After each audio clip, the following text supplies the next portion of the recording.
Coach, we will come to you first for an opening statement about your view of tonight's game, and then we will go to questions from the floor with the media. Coach?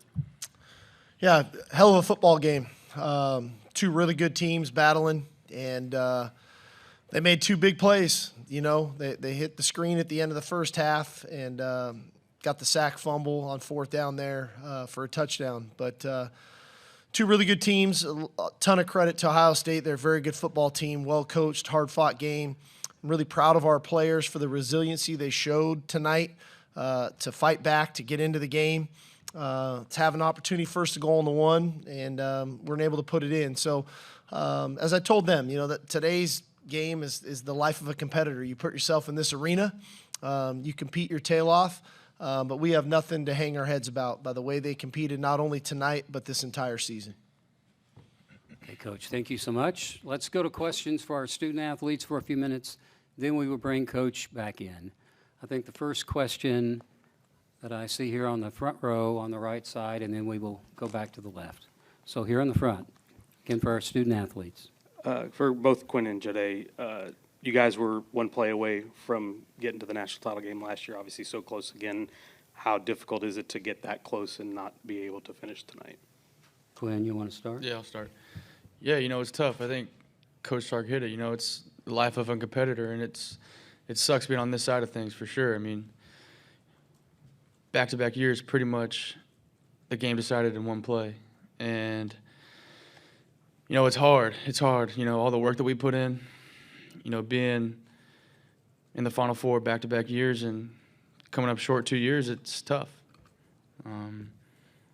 But, you know, I think that's how life is. You're going to get punched in the face and in some hard moments.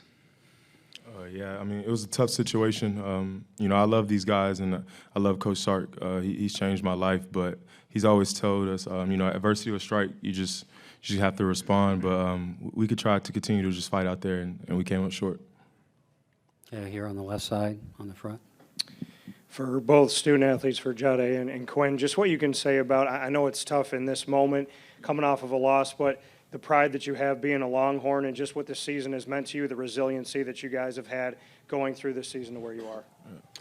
Well, yeah, Sure. I guess. Okay, Sorry. go ahead, Quinn. I guess, you know, no one really at the beginning of the season thought we were going to be here. First year in the SEC, you know, we make it to an SEC title game. Didn't go our way either, but, you know, just, again, for us to bounce back the way that we did consistently was really cool to see throughout the entire season. You know, beyond proud of all these guys.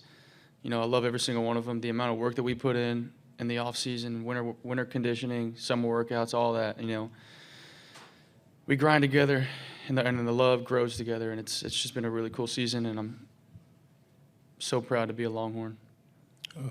Man, just growing up in Austin and having the opportunity to wear burnt orange it's been amazing. But I mean, just to start it off, you know, Quinn coming in, being my roommate, Coach Sark, you know, he's changed my life completely. I'm totally a different person, just on and off the field, and just how I care about myself and just carry myself and things like that. But I was always told the purpose serves a purpose. That's a lot greater than me than any individual.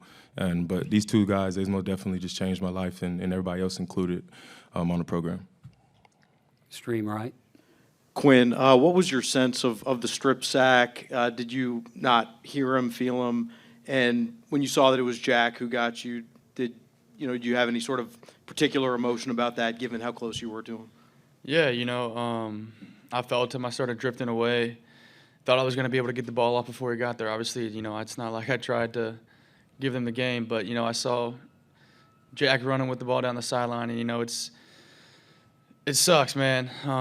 But, you know, he's a great player, great individual, great person. You know, we, like you said, we were roommates when I was up at Ohio State, so, you know, it sucks. It sucks, but, you know, Jack's a good player, and he made a great play. No, on the left, up front. Jahdae, everybody in this room talked a lot about Jeremiah and what he was able to do this season. Y'all really shut him down. What was some of the reasons why y'all were able to make his day really difficult?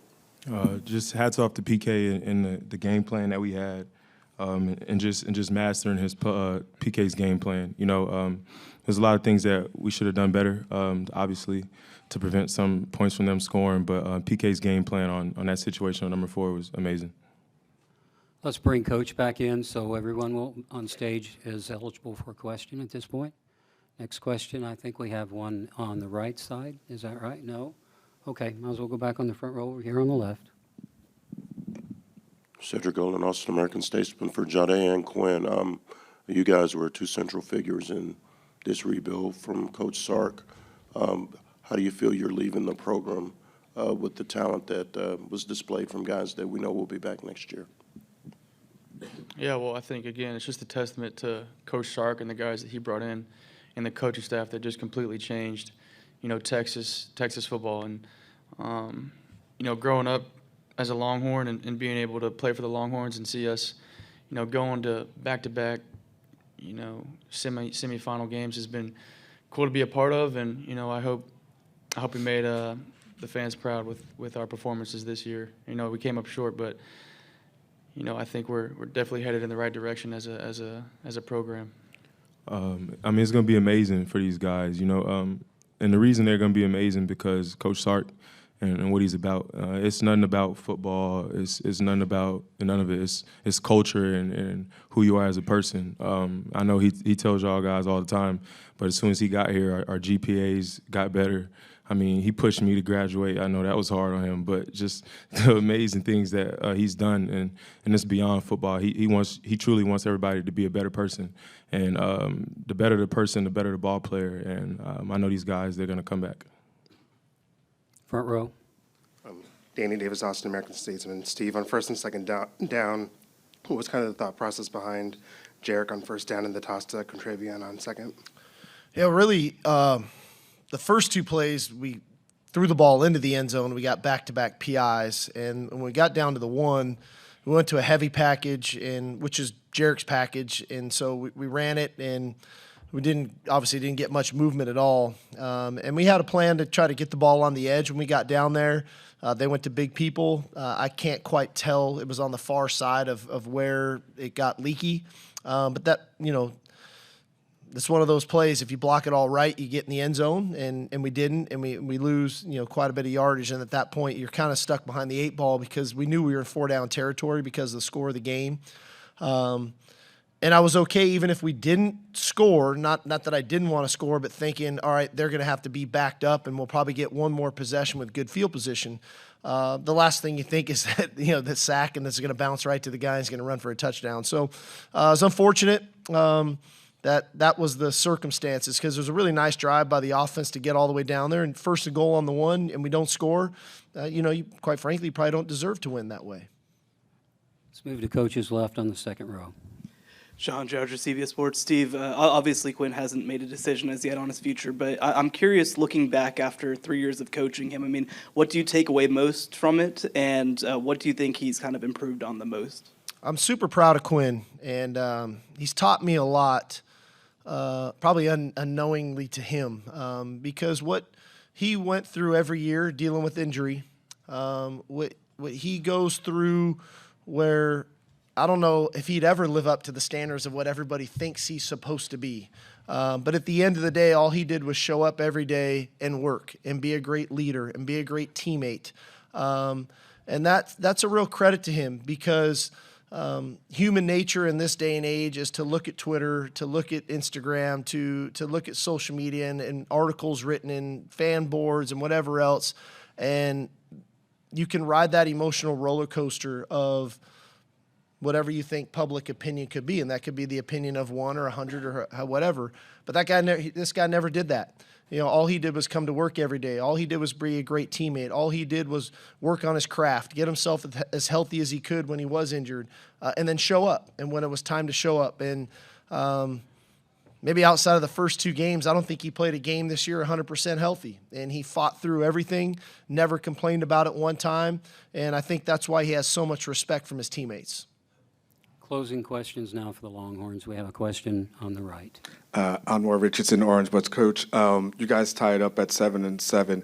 You just decided to bring a little bit of pressure, then they busted for a touchdown. Kind of what was the thought process on bringing pressure at that point? It really was a simulated pressure. It was not like we were trying to blitz them. We were still 7 guys in coverage. They called the screen, and they blocked it well, and they got it in the hands of a really good playmaker. You know, Henderson's got real speed, and they blocked it well. And we were always concerned about him when he got into the open field. You know, so it wasn't like we were bringing 5 or 6. It was a 4-man rush. Good call by them, good execution. It's unfortunate, you know, that they hit the screen. I think there's maybe 24 seconds or something to go in the half. You know, I don't think anybody was anticipating that. Definitely stole some momentum, but that's why I was so proud of our guys to bounce back the way that they did in the third quarter. Here in the front, left side. Terry Middleton, Horns Illustrated. Coach, you talked these 2 gentlemen in the game of football, the whole entire team, to be better football players. You also taught them about the game of life, and they'll win. How do you feel right now, and how proud are you of what you've accomplished? I'm very proud. I told these guys in the locker room they need to hold their heads high. There's nothing to be ashamed of for what they did this season. The work that they put in, the challenges that we were faced with. Everybody's got their own unique challenges. We had ours. But never did anyone complain. We never got the poor me's. They just worked, and they came back to work. And as a coach, you know, that makes you proud. But what I do know is I think that every player that leaves our program is a better man.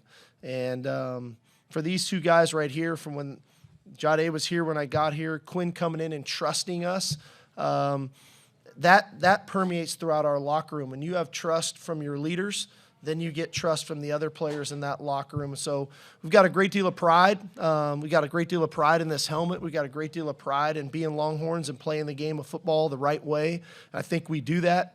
I think we win with class, and I think we lost with class tonight. And I think that that's something that you learn in life. Life's not always going to go your way, but if you can do it the right way, and then you show some resolve and some resiliency, and you be a man about it, and you be accountable for your actions, you can get on the other side of that adversity and keep going forward. And that's what these 2 guys will do, and that's what the other 120 guys in that locker room will do. Final question here on the right. Steve, you've been through so many things in football. Well, can you describe what you've been through over the last month, just in terms of the emotional stakes of playing 3 of these playoff games? Is it different than anything you've ever been through before? Honestly, it was awesome. I loved every second of it, you know. And I think these guys would probably tell you the same thing. You know, was it easy? No. I mean, football is not meant to be easy. It's a tough sport. You know, it's physically grueling. It's mentally grueling. But I wouldn't have changed it for the world, you know, of showing up every morning with these guys and going to work and playing in some awesome environments and some great games, you know, kicking off the playoff at home against Clemson, to going to Atlanta and playing a double overtime game against Arizona State, and then coming back here and playing against a great team in the Cotton Bowl. So we got to play in some amazing environments this year, from, like I said, from going to Michigan to playing in the SEC championship game, playing at Kyle Field and renewing the rivalry with A&M. There's so many great things that this season possessed that, yeah, it hurts, it stings right now, but I'm not going to let this one game and a couple plays overshadow what we were able to accomplish this season. Yes, we want to be champions. That's what life is about. You always want to come out on top, but there's so much that we can learn from this season, and there's so much to be proud of from this season. Okay, Coach, thank you so much. Quinn and Jahdae, you had a truly outstanding season. I'm very proud of you. So thank you for coming. All right, y'all. Thank you. Hook 'em. I just want to say one thing. I mean, it's been amazing, just the opportunity. But at the end of the day, like, I just want everybody to know, like, you know, usually sometimes you always don't come out on top.